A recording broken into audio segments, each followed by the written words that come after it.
Éric Jacotet, vice-président de la Fédération française de cyclisme, délégué au VTT. Quel est pour vous l'objectif de cette Coupe de France ici le week-end prochain à Épône? Alors, l'objectif, ça répond déjà, premièrement, à ce qu'on s'était dit avec Guy Muller, le maire d'Épône, c'est-à-dire que quand on a baptisé ce stade Julien Absalon, et je lui avais dit et je lui avais redit, puisque je suis déjà venu 2 fois ici sur ce site, magnifique site d'Épône, je lui avais dit qu'avoir des installations de ce niveau, c'était très bien. Les valoriser par la compétition, c'était mieux. Et je crois qu'il a entendu le message. Et aujourd'hui, on se trouve ici à Épône, à la veille d'un week-end de compétition de très haut niveau.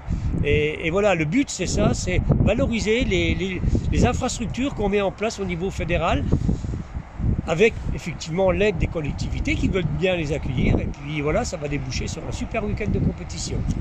Que représente pour vous le stadium Julien Absalon au sein de la Fédération française de cyclisme? Alors, au-delà du fait que c'est le numéro 1, et pour l'instant c'est toujours le numéro 1, donc on n'en a qu'un qui a été validé par la Fédération.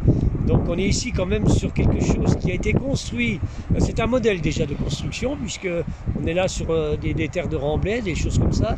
Donc déjà on parle déjà de développement durable.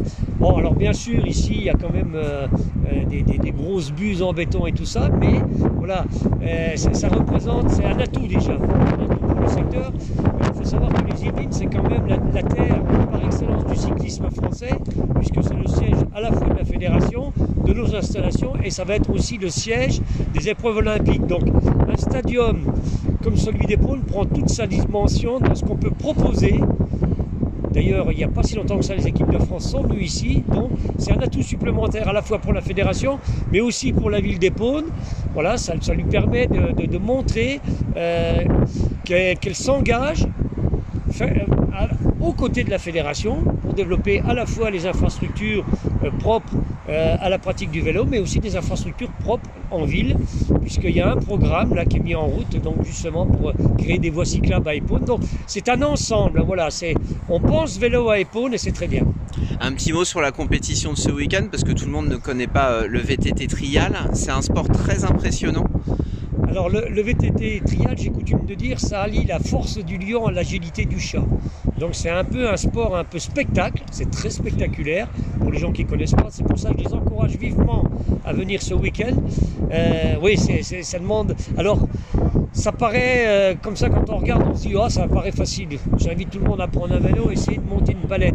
Et là, vous allez voir la dimension de ce que ça peut représenter. L'exemple type, c'est ils sont capables de monter les mêmes obstacles que peuvent monter les gens équipés d'un petit moteur. Il existe la même version en moto trial. Ils ne montent pas des marches plus hautes que celle-ci. Un petit mot sur le club, l'ORC Épône, qui est un partenaire vraiment essentiel pour le développement de ce stadium avec la ville. Oui, l'ORC, c'est un club que j'ai appris à découvrir justement au travers de cette infrastructure, que je connaissais aussi au travers de leur arbitre international, Pascal Grimaud. Mais oui, le club d'Épône, on le voit aujourd'hui sur le circuit de la Coupe de France, que ce soit dans plusieurs disciplines. Donc c'est un club qui marque sa dynamique, et puis avec cet instrument qui va lui permettre de former des générations, non pas que de trialistes, puisque cet espace qui est autour de nous est réservé essentiellement au trial, mais il peut accueillir... il peut faire de la formation pour les plus jeunes dans un espace sécurisé, et c'est très bien.